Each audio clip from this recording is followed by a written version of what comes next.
So we're going to start a new module today in level 3, which is Introduction to Marketing. Do you guys know anything about marketing? Well, actually, you do, because you're victims of it all the time. But we'll talk about that in a second. Can you all see me and hear me? Yeah.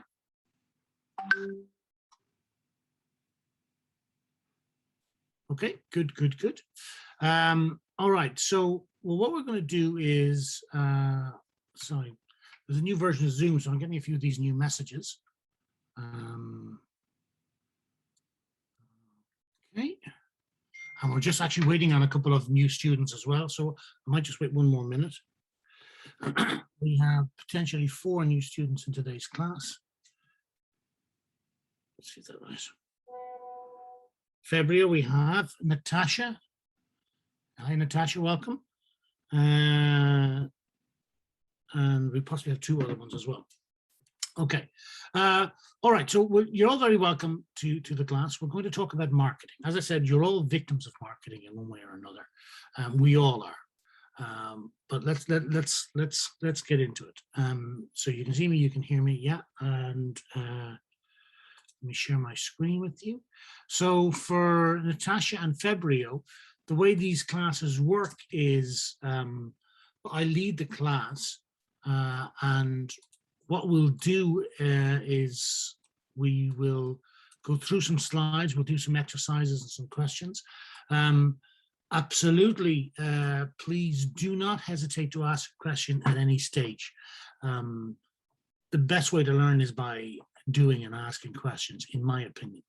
So it's really important that if you're not sure about anything or you want to make a comment, don't hesitate to do so. The class size is not so big, so if you want to speak, you can, of course, or you can use the text box. So February, I see you found a text box. This is text box.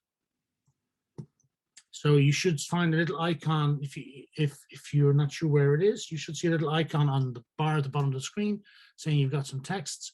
Natasha, are you okay with the text box? I mean, you guys are probably used to Zoom by now, right? Excellent. Okay, very good. All right. Well, look, we'll move on. You can ask questions at any stage.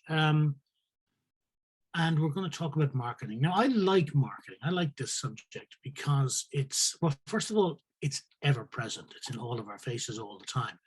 And I think it underpins an awful lot of what else we do. So this is a print ad. So it's a billboard or a print ad for Volkswagen where there's, yeah, you're right, Joy, it's about reversing into a parking spot. It's a print ad promoting a particular part of one of Volkswagen's products. So Park Assist.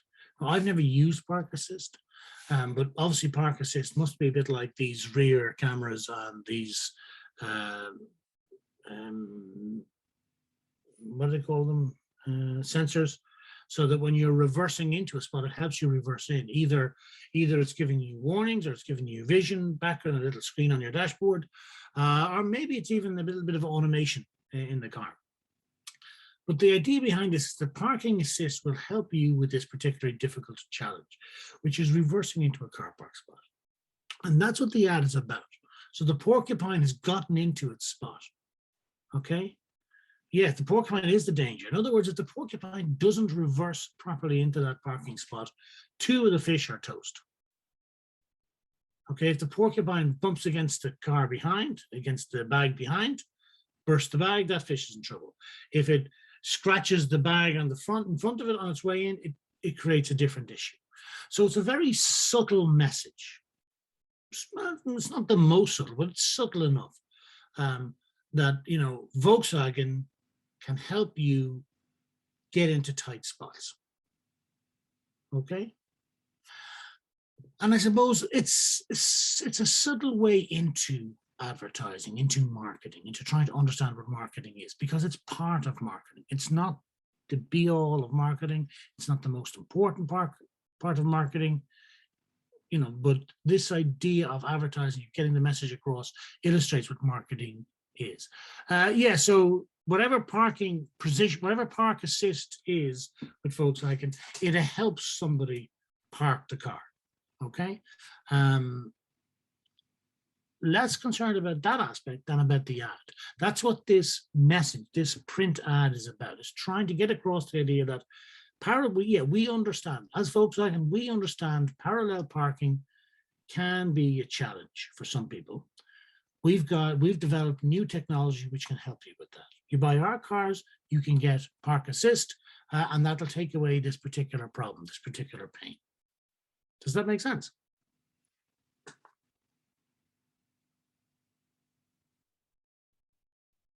Yeah. Okay. How many?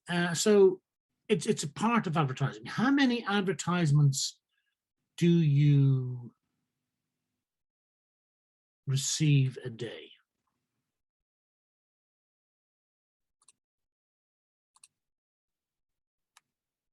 Any idea?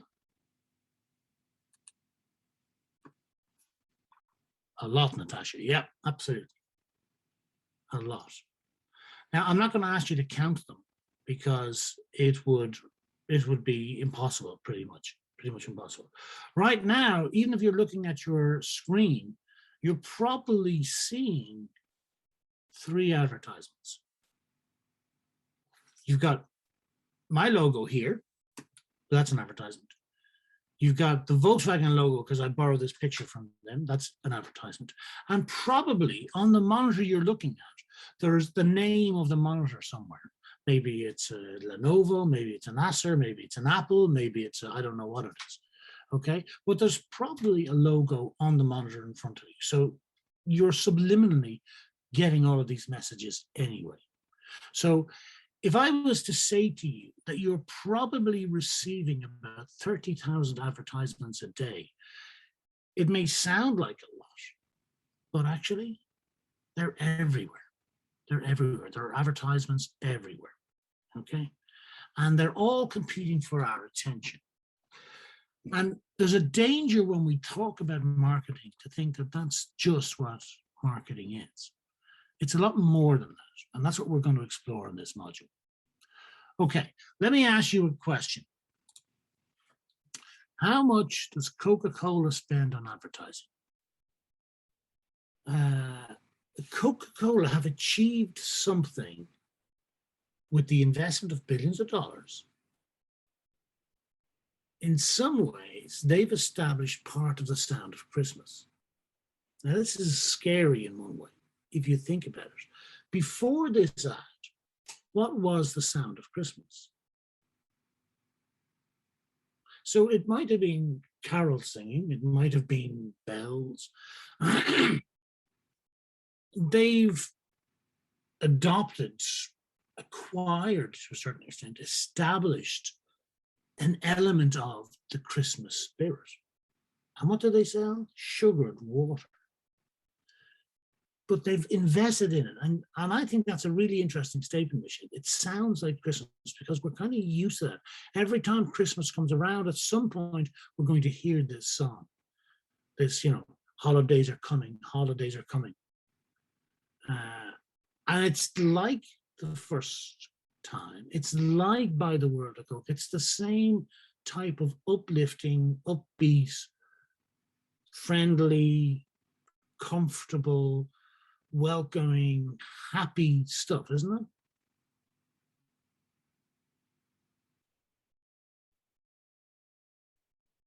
And it's just advertising. But it sort of inspires our, it creates thoughts of these things. It doesn't bring it about, but it creates that sort of aura, doesn't it? Or am I reaching too far?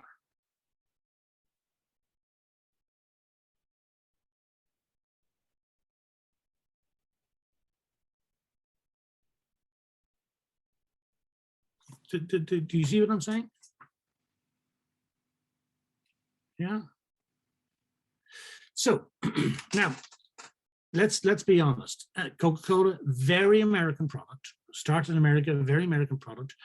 And particularly the Christmas stuff is kind of very much rooted in American interpretation of Christmas and so on. And that may not translate as well to all parts of the world, because obviously Christmas isn't as big a thing in all parts of the world. But the other two are to a certain extent. And one of the things that Coca-Cola have actively been doing over the last 50 years is, on the one hand, trying to become a global brand, and then also trying to become a local brand, which is interesting. But starting with the 1971 I'd Like to Buy the World of Coke, and bringing together people from all over the world and singing this song in the age of, you know, hippies and flower power and coming together and peace and everything else, you know, they're aligning their brand, their product, with this idea of, it's just Coke, it binds all of us together, it's something for all of us. Happiness, youth, love, friendship, togetherness, openness, you know, no divide. These are all positive things that they're working on. And they, you know, they update that in 1988 with the First Time, First Kiss, and it kind of focuses in a little bit more on the youth sector and this, you know, youth and hopefulness and, you know, first love and all that sort of stuff. Okay, and it's got that sort of upbeat music that sort of translates, not everywhere, but a lot of places. And then, you know, in 10 years later with the Coca-Cola, this particular Coca-Cola Christmas ad, that sort of campaign, which ran for several years, and still we see that at times. And we hear that music because Misha is right. They've established this association between the sound of Christmas and the Coca-Cola ad. And they are commercializing, you know, a religious festival in some ways, but that's what it is. It's an extension of the same thing. It's the kid with the Coke, it's the family together, it's the Christmas tree, it's cold outside, but they don't look cold. It's the dark night, and it's all the bright lights and the colors and all of this stuff. It's not necessarily real, but they're creating this impression of what Coke is and what Coca-Cola is and what it means. And even if we go back to the slides for a second, you know, if you look at this, look at what the product looks like. Of course, it's got the Coca-Cola bottle, the wavy bottle, which is iconic in itself, right? What else do you notice about it?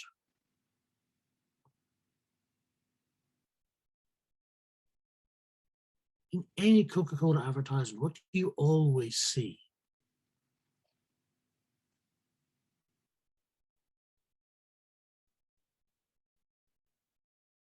You see the color red? Absolutely, Natasha, because red is their color, okay? Absolutely. Yes, Joya, the drink is cold. You always see condensation on the bottle, don't you? Always see condensation on the bottle. You know, Coca-Cola is a bit like this packet of pens to me, right? I sort of pick up these markers. I was using them the other day. And of course, it occurred to me that, you know, it's like trying to cover all things to all people. It's a little bit of everything, okay? It's all colors, all races, all genders, all religions. Coca-Cola is out there trying to be all things to all people. Well, sorry, that's not fair. They're trying to be a global brand. They're trying to have global relevance. They're trying to be everywhere. And partly, you know, the development of Coca-Cola is rooted in World War II, because it was on the back of World War II when American troops were around the world during the Second World War, and Coca-Cola was shipped out to the troops, that it got into some local markets and it became a delicacy, not a delicacy, sorry. It was almost like a symbol of Americana. And of course, Coca-Cola has that taste. It's got that sugary hit. And we always see it advertised cold. We always see it advertised cold. We always,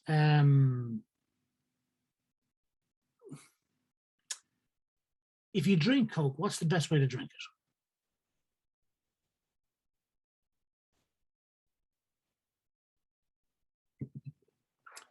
When does it taste best? Yeah, when it's cold. So what Coca-Cola are kind of really selling to you, really providing to you is they're providing this moment of refreshment. If it's cold with ice, it's this moment of, it's that, immediate, nice taste, coldness, refreshment, youth, vigor. It's all of those things. That's what they're providing to you. So when you buy a Coca-Cola and you drink a Coca-Cola, particularly if it's cold, you're right, Lucia, it's refreshing. If you buy and you drink Coca-Cola at that point in time, you're getting refreshment. You're tapping into those words that we associate with the videos and so on. What are you actually getting? What's the physical product?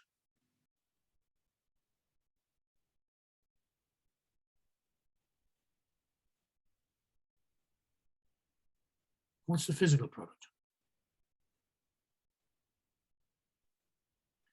It is a liquid, which is primarily made up of water, okay, with a syrup added, which includes various ingredients, including sugar, and it's carbonated, okay?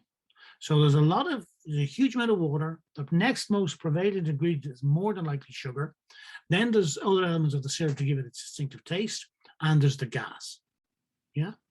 And you might be buying the refrigeration as well, if it's not coming from your own fridge, okay? That's what you're actually buying.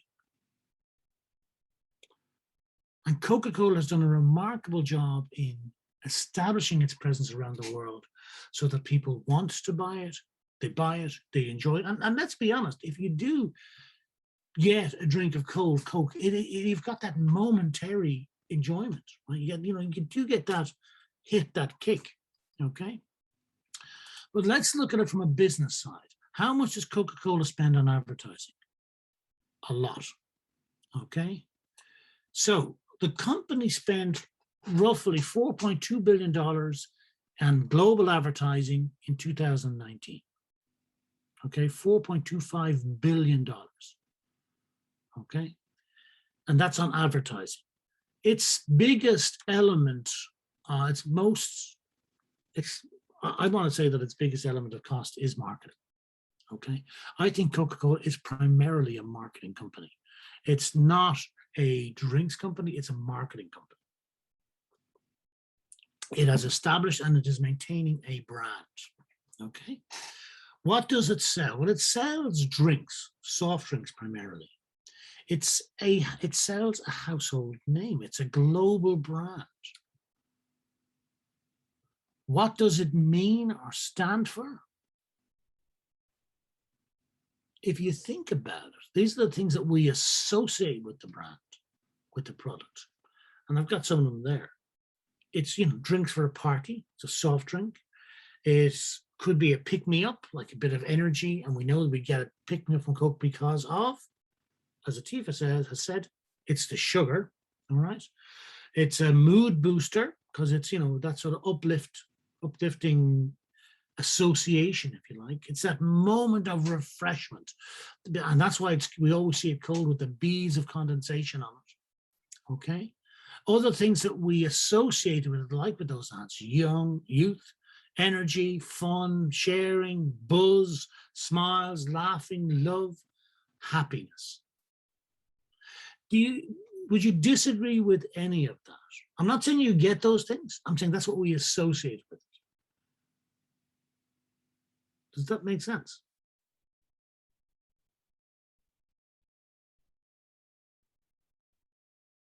Yeah. Coca-Cola is probably one of the most successful marketing companies on the planet. That's partly why it's so big. Okay. And it's why when you're living in where you're living and I'm living here, we're talking about the same product. There might be different language on the label, but it looks the same, it tastes the same, and we expect the same things. What that does is it shows the power of marketing. It shows the power of marketing. Because, you know, marketing is, it's several things, but this is the outcome. A really successful marketing company is able to shape our understanding in this way. Okay. And that's what Coca-Cola has done. Okay. Let's look at this at a corporate level. This is what Coca-Cola's brand value is from 2006 to 2020. Now, this value is in billions of dollars. So what this chart is showing, and it's just a Statistica chart, what it's showing is what the projected brand value of Coca-Cola is. This is not the value of the company. This is not the value of the product. This is the brand value. How much is the Coca-Cola trademark?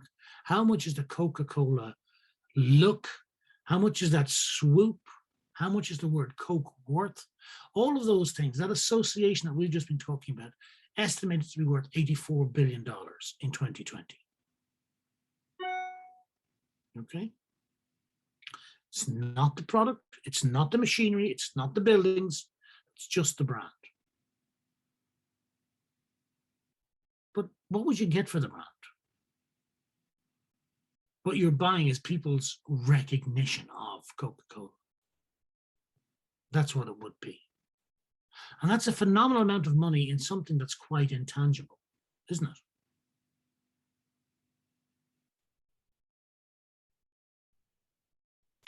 So it's fair to say, because it is true, that Coca-Cola is one of the top brands around the world.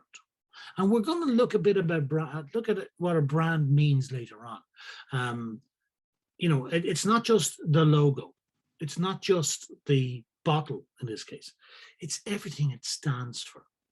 The brand really sort of symbolizes or causes us to believe certain things about the product. So when we talk about Coca-Cola, okay, we know about the sugar. That's a bit of the negative part. But those things like refreshment, those things about, you know,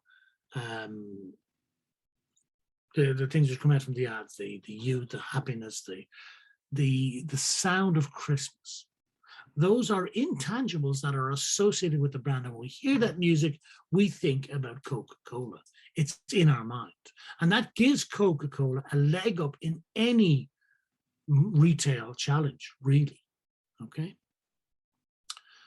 Does that make sense? Yeah?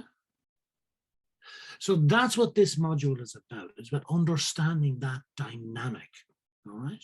So our learning objectives are, okay, we need to know the importance of marketing. What is marketing? Why is it important in a business? Okay. And, you know, partly the way that you're going to demonstrate that is you will be able to describe and compare how two organizations use different types of marketing techniques. All right. So everybody approaches it differently. But we need to understand what it is and then how is it applied. In addition to understand the importance of marketing, we also need to know about its limitations, what it's not and what it can't do. And if you think about it, Coca-Cola is now sort of bumping up against several limitations. There are issues around sugar. There are issues around the use of water. There are issues around the broader impact of Coke. So knowing the importance of marketing in an organization is really important. What it is and how does it work? Secondly, we want to talk about market research and planning. How do we do market research? Because if we're going to be a marketing company, and we have to talk about what marketing is, and we'll talk about that in a minute, but if we're going to do it well, we're going to have to do market research, which means we're going to have to know our market. So for some of you, this is the first module. For others, I've asked you this question before. What business are we in? So for any organization that you look at, you should be able to ask the question and answer the question, what business are we really in? Okay. And, you know, so Coca-Cola is in the, well, what business is Coca-Cola in? I think Coca-Cola is in the refreshment business. It's not in the health drink business because cocoa is not that healthy. It is in that moment of refreshment. I think that's what their business is. So yeah, you could say beverages, Atifa, and you'd be right, technically. But beyond that, I mean, kombucha is a beverage. Lemon juice could be a beverage. Water is a beverage. Coffee is a beverage. Whiskey is a beverage.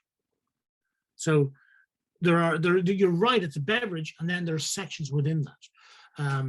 I think Coca-Cola is in the soft drinks market, technically to describe it, but really its business is about refreshment. It sells soft drinks on the basis of a moment of refreshment. Okay, it doesn't sell soft drinks on the basis of boost to your health, like a fruit juice or or some of these other products, which are isotonic drinks and so on for sports and all that sort of stuff. Coca-Cola. there was a. Did anybody see at you may not have seen it at the European Championships, the soccer tournament there earlier this summer, the European Championships, there was a news story about Cristiano Ronaldo in a press conference after a game. So you all know who Cristiano Ronaldo is, right? Yeah. At the end, Coca-Cola are one of the sponsors of the European Championships. So this is between all the countries in Europe. And at the press conference, so Ronaldo comes in to sit down for the press conference, and he sits down at the microphone, and there's 2 little bottles of Coke there in front of him, because of course they're sponsors and it's product placement. They're there. And what does Ronaldo do before he answers any questions? He takes 2 bottles of Coke, he pushes them out of view, and he takes a bottle of water instead. Okay, and he's making the point that I don't drink Coca-Cola. I'm drinking water because I'm an athlete basically. And of course that caused a bit of a problem and so on and so forth.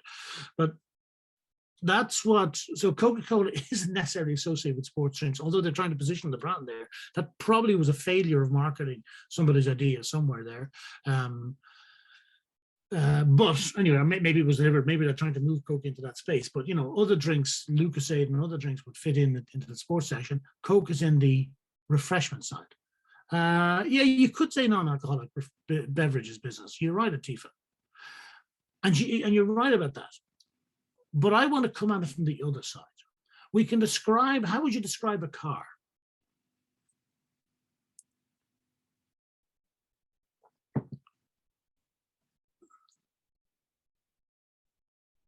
How would you describe a car?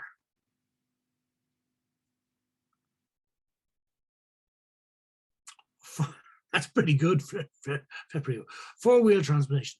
A vehicle, a 4-wheeled vehicle powered by an internal combustion engine. Okay, Tesla is powered by electric, but another car is a 4-wheel vehicle powered by an internal combustion engine. That's not going to sell, though. Sure, it's not. You're not going to get any excitement over that. A Ferrari would fit that description.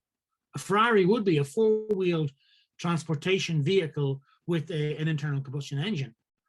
But a Ferrari, come on, a Ferrari is like, it's a Ferrari. I mean, there's not a word you can describe it by. And so the point I'm trying to make is there's a technical description, certainly, but what's somebody buying? If somebody's buying a Ferrari, they're not buying a 4-wheeled transport vehicle powered by an internal combustion engine. They're buying, sex appeal. They're buying, high speed.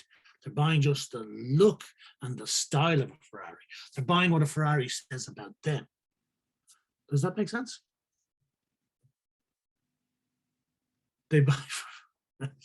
How many of you guys are driving Ferraris? No, not yet. Not yet is the answer, right? Unless you are, of course. I wish. Yeah, okay. Me too. I've seen one. That's about as close. Okay.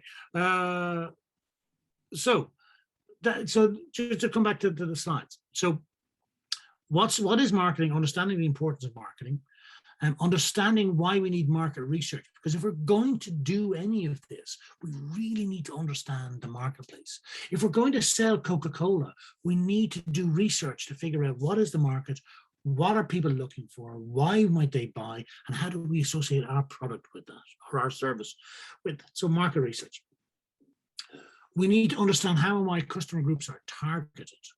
So why would we target Coca-Cola at the younger people? Why don't we target Coca-Cola advertisements at your grandparents? Why do you think? Why aren't Coca-Cola ads targeted at, great grandparents? Yeah, it's not the healthiest drink, is it? Okay.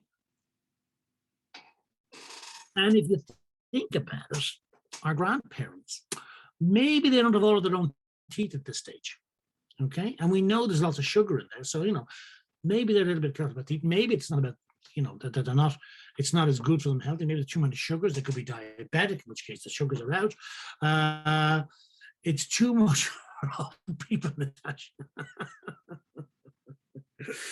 Yes, I need to I just need to say that, because I need to send that to somebody, a friend of mine who works for Coca-Cola.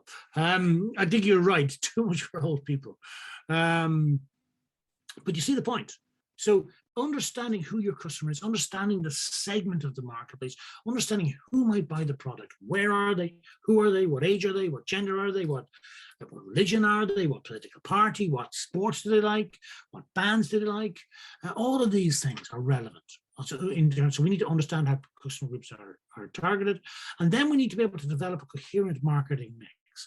And the idea behind this is that when we go out to try and sell our product, we sell our product based on word of mouth, based on being in a certain store or a certain location, based on the fact that somebody's willing to pay the price, based on the fact that we've done some promotion. Okay. So we're going to talk about those things because they make up the marketing mix. And those are the things that we use: setting the price, deciding who's going to stock it, how it's going to look, where it's going to be, how we're going to promote it. We decide all of those things based on our targeting of certain customer groups, based on the research we've done. That's what marketing is about. Is that okay? So I'm going to give you a definition of it in a couple of minutes, but that's kind of where we're at. Coke is too much for old people. I think that's brilliant. Okay. All right. So those are the learning objectives. So let's go back and ask the question, why do people buy? So there's nothing wrong with any of those reasons. They're all valid. Okay. And you know what? We could go and we could pare those down to the next level and the next level again. We could talk about health and wellness and say, well, you know what? We need some products. We need food for health because we need to survive. We need medicines. We need Band-Aids. We need certain types of shoes, for wellness, because we want to walk because we're getting pains in our knees or our ankles. We want vitamins, or we want fresh fruit as opposed to canned fruits. Okay. So you can go another level again. But the follow on to that question is, why do people buy from this company and not that one?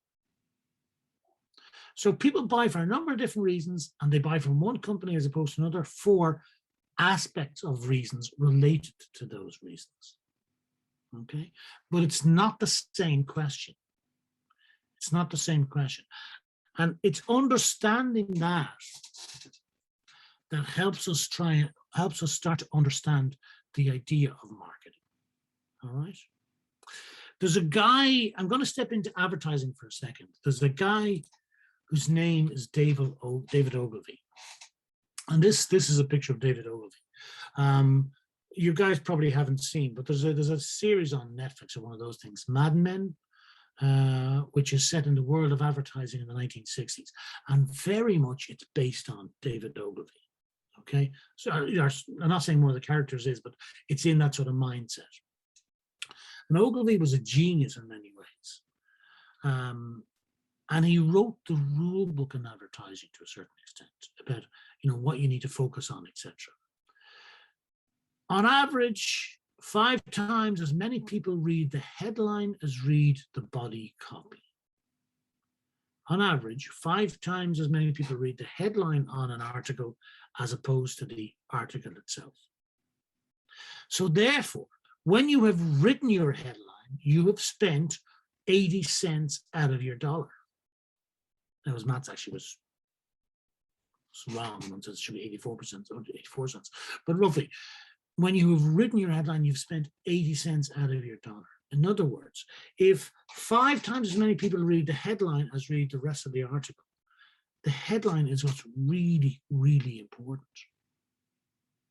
That's where we should put most of our focus, because we're going to get the biggest bang for our buck on the headline itself. Does that make sense?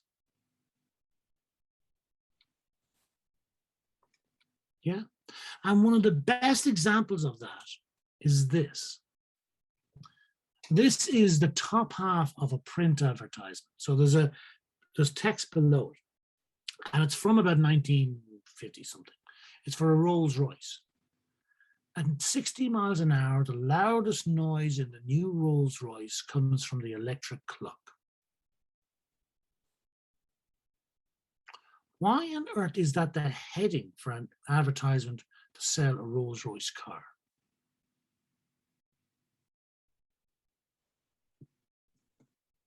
What do you think?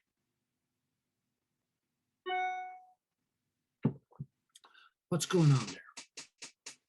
It looks interesting. Yeah, that's valid.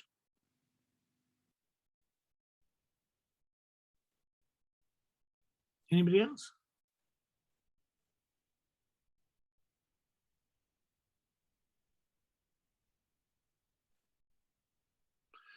Who buys a Rolls Royce?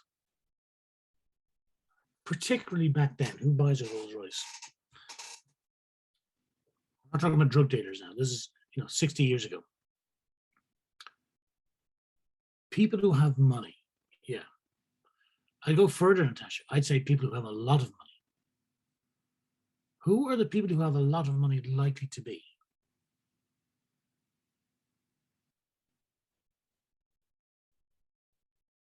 Very rich. Yep.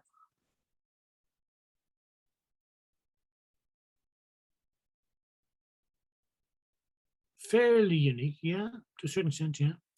Where are they likely to live?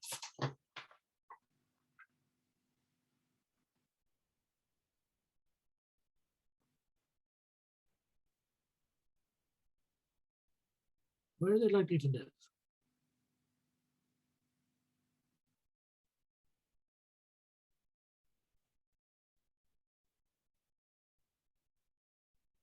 Would they be living in an apartment?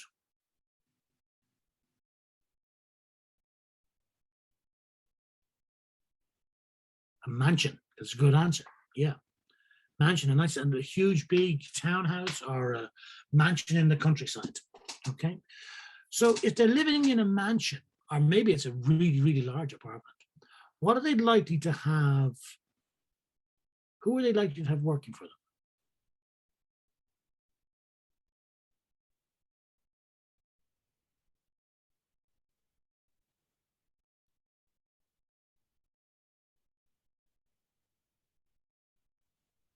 If they live in a big house in the country, who might they have working for them?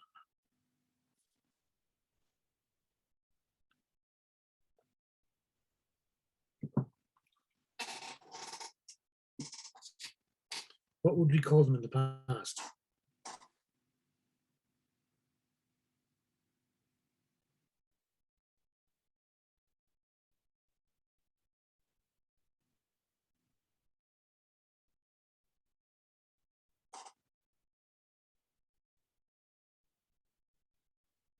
Think about it. If I have a big mansion in the countryside, doesn't matter if it's in Indonesia or in Malaysia or in Ireland, the building probably has 10 bedrooms. It's got big formal dining rooms, all that sort of stuff. What am I likely to have? Who's likely to keep it clean?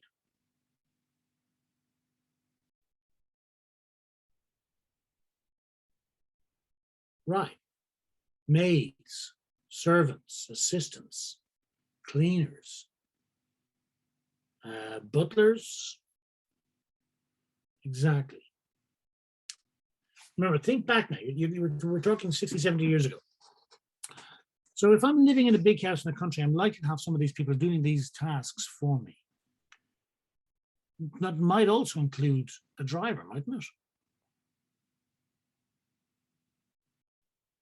Yeah. And I know I'm generalizing to a certain extent, but just bear with me. If I have a driver, where am I likely to sit in the car?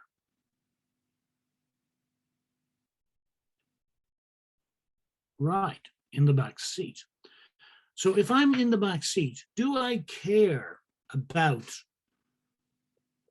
what's about driving the car? Not really. Sure I don't. What I'm looking for is to go from A to B in comfort, in style, maybe so I can read a book, maybe so I can do some work in the back of the car, maybe so I can have a conversation. Either way, I'm not driving the car. I'm sitting in the back. Now, if I'm sitting in the back, am I worried about, what speed the car is going?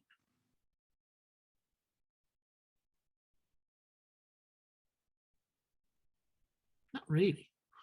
Am I interested in, the sound of the engine?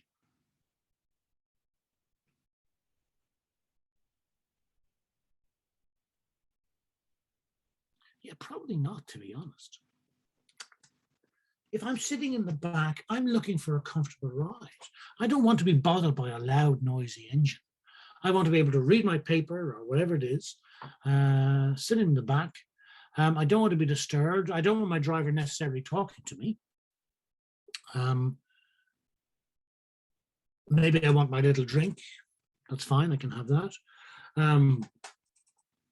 I'm being driven from my mansion in the countryside into my office where I'm the head of a bank in the city or somewhere. And I want just to be driven in peace and comfort. I don't want to hear the engine. I'm quite happy to hear the clicking of the clock, because then I might as well be sitting at home in my drawing room. So what this ad is doing is it's appealing very much to a very specific potential customer. They understand that the customer for a Rolls Royce is not necessarily the man in the street. It's not somebody who's working in a factory. It's not somebody who's, working as a maid somewhere else. They understand that the customer for the Rolls Royce has money, likely has people working for them, likely enjoys the finer things in life. And if they were really interested in driving a car, they're going to be buying a sports job like a Ferrari or a Porsche. They're not going to be buying a Rolls Royce. So actually, the person who's going to potentially buy a Rolls Royce is the person who sits in the back and wants this life of comfort. So what they're saying is, well, if you buy a Rolls Royce, and if you ever listen to a Rolls Royce going by the way, it is very quiet because the engineering is so good. And that's partly why you pay for it. It's got a huge engine to bring around this car, which means the engine is never actually working too hard. So it doesn't get that loud. Okay. So this advertisement speaks to that very select group of customers. That's the essence of marketing. Does that make sense?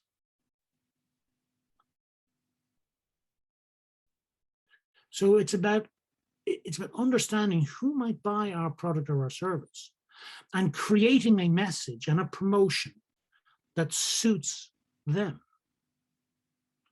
that will appeal to them. It doesn't need to appeal to other people. It just needs to appeal to them, which is why the Coca-Cola ads are generally all appealing to younger people. Yeah, the Christmas one is the family people in general. Maybe there's a subliminal message for grandparents, get the Coke in for when the kids come over for Christmas. The Coca-Cola, of course. But, most of the ads are aimed at younger people because they're not aimed at older people. So this is the idea behind marketing. It's about understanding what we're trying to do and where we're going and who our customers are. All right. I'm going to skip the next slide because I'll come back to that. So, but I want to get to this. This is what marketing is. Marketing is the activity. And by the way, this is a bad slide from yesterday's class. There's too many words on this. But, this is designed to be read after the class as well. Marketing is the activity, the set of institutions and processes for creating, communicating, delivering, and exchanging offerings that have value for customers, clients, partners, and society at large. I'm not going to bother with that because that's too long-winded. That's the American Association. I'm not even going to bother with the next one, which is the Philip Kotler definition, although that's not a bad definition. Let's stick with the last one, the Chartered Institute of Marketing. Marketing is the management process responsible for identifying, anticipating, and satisfying customer requirements profitably. So let's just rephrase that. It's a management process. So it's something that the business should be doing. It's aimed at customer requirements. So what we're trying to do is to identify customer requirements, to anticipate our customer requirements, and to satisfy those customer requirements in a way that we make a profit. That's what we're about. That's what marketing is.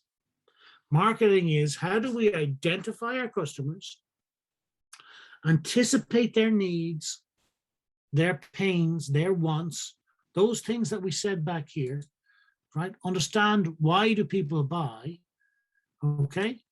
And then work out, how are we going to satisfy their needs and wants so that they buy our product or our service at a price which enables us to make a profit. That's what marketing is. Does that make sense?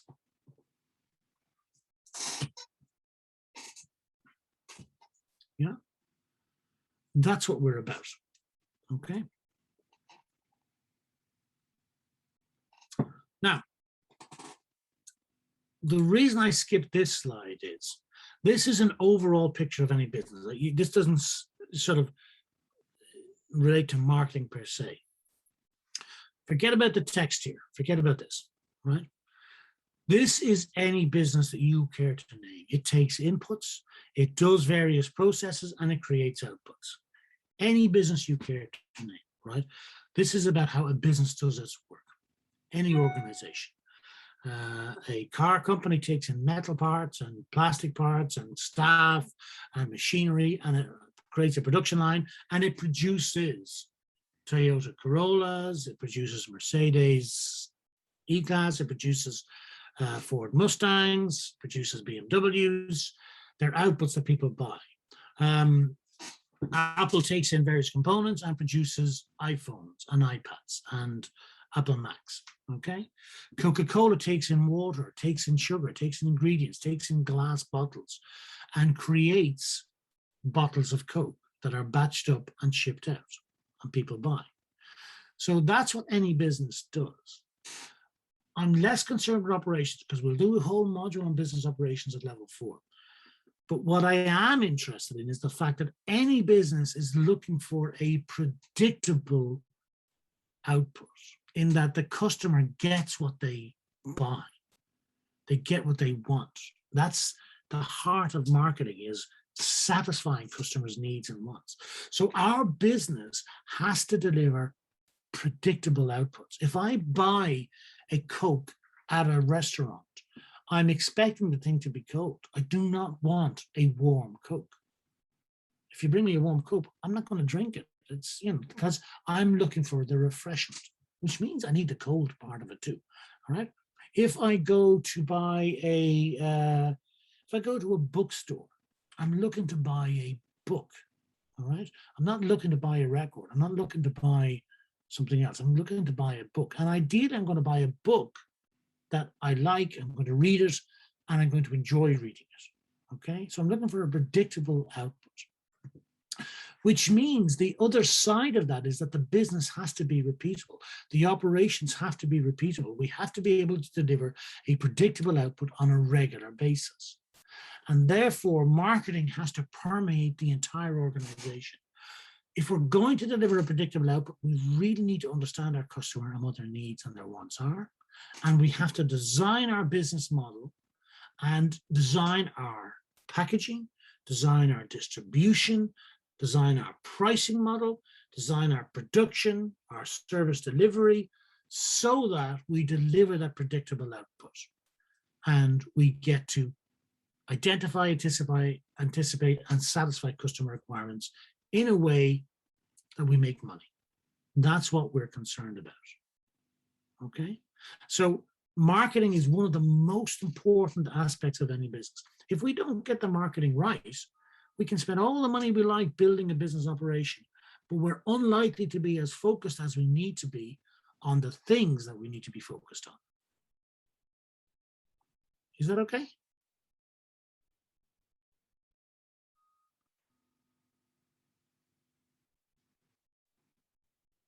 You okay with that? Okay, good, good, good. Okay, so that's what marketing is. I'm just going to add to that. What this is a definition by Dan and Dan, and it sort of breaks marketing down a bit further and adds some bits in, which I think are relevant. So it's the words in red that are really important. And it sort of echoes what we just said. The definition of marketing establishes a series of elements which are, so these are the elements of marketing. It is a process. The thing about a process is that it has a start, a middle, and an end. Okay? In actual fact, it's a series of processes in one big process, but it is a process. If it's a process, that means we can do it better or we can do it worse. We can make a mistake in the process, which causes a problem, or we can do it right. And we can find improvements in the process. So it is a process. That's the first thing. It requires planning. We need to think about what we're trying to do with our marketing, which also means understanding our customer. Okay, so that's the market research feeding into planning.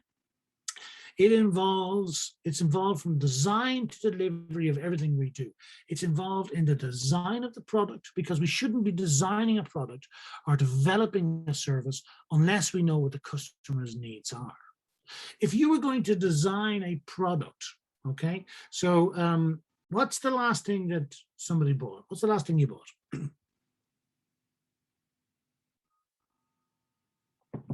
Anybody? What's the last thing you spent money on? Let's see, who do we have? A speaker. February. We'll go with speaker. So are we talking like a wireless speaker? Yeah. Okay. So something like a sound tower or something. Okay. All right. Why did you buy a speaker?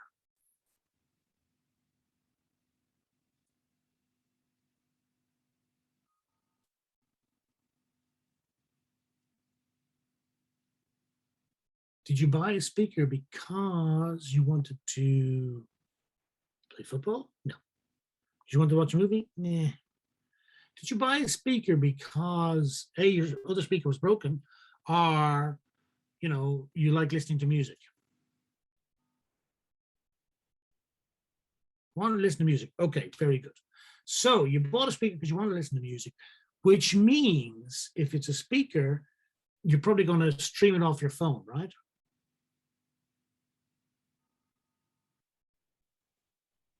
Or a tablet? Yeah, okay. So you're probably using Spotify or iTunes Music or one of those things. Okay. So you want the speaker because you want to listen to music, and you're probably, I'm only guessing here, and probably one of the things that you probably want to be able to do is, you know what, I'm taking a shower, I'm going to put the speaker there, I want to listen to music when I'm taking a shower. We're going to have a barbecue, I want to put the speaker on the balcony, and we're going to have some music, whatever. We're going to have a party, I want to bring the speaker to the beach. Of course, this is pre-COVID. Or my other speaker's broken and I like listening to music, I like turning it up and mom and dad don't mind so much, or whatever. Something like that. Some of those reasons. Does that make sense? Yeah. Okay. So what are the key things that shaped your decision to buy that speaker?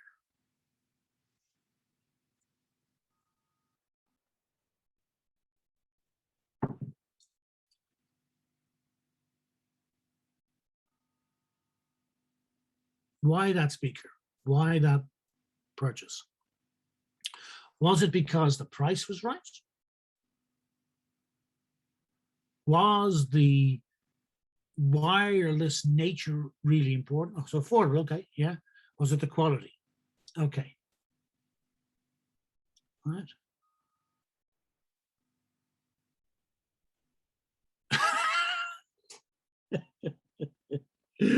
Because it had Amazon Alexa. Okay, very good, right? So the point is that whoever's making those speakers, they probably did a bit of research and said, okay, we make speakers, here's speakers we made for years. We can see that more and more people are buying wireless speakers or want wireless speakers because what they want is to be able to play music anywhere. We'll be able to play music anywhere. So the old idea was you had your system, you had your speaker, and you went to your music. Now you want to be able to play it anywhere. Well, that means fundamentally two things. It means that the speaker has to have a battery, okay? And it means the speaker has to be able to do Bluetooth, has to be wireless, doesn't it? Has to be those two things. If our speaker doesn't have a battery and isn't wireless, Fabrio isn't going to be considering our speaker. And thousands of people like you are not going to be considering our speaker. So the customer's needs have to be involved at the design stage. Before we set out to design the speaker, we probably should have gone out and see, well, okay, what are people using speakers for now? In this, and now we know these are things we need to build into the design. Does that make sense? If we didn't do that and we went ahead with a wired speaker, we'd be cutting off a chunk of our market. We'd have to go back to the drawing board and redo another one again, a wireless speaker. So marketing should be involved. I'm not saying all aspects of marketing, but different aspects of marketing are involved at different stages. Design, we need to understand what the customer is. But also delivery, we need to understand that the customer wants it this way. They want it delivered. They want to be able to buy it here. They want to be able to buy it there. They want it, they're willing to pay this price. Okay? So they want it cheap. Yeah, but we can give you a cheap speaker. Is that really what you want? Or do you want one that's going to work really well? So, you've got different products at different price points. So it's those sorts of elements that shape our understanding of marketing and what we need to do. So marketing is involved from design to delivery. It involves ideas, goods, and services. I don't care what it is. If we pay money for it, marketing is involved. Even if we don't pay money for it, marketing is involved. Political campaigns are rooted in marketing, okay? So ideas, goods, products, our services, it's the same thing. We have to do marketing in all cases. It creates exchanges. Marketing involves the company, us, giving you an idea, giving you a product, providing you a service in exchange for something, usually money, okay? So there has to be some sort of exchange mechanism. And what we're trying to do is find a way to give you what you want so you're satisfied in a way that we can meet our objectives, which we make money. And we do that because we sell so many. That's the essence of what we're about.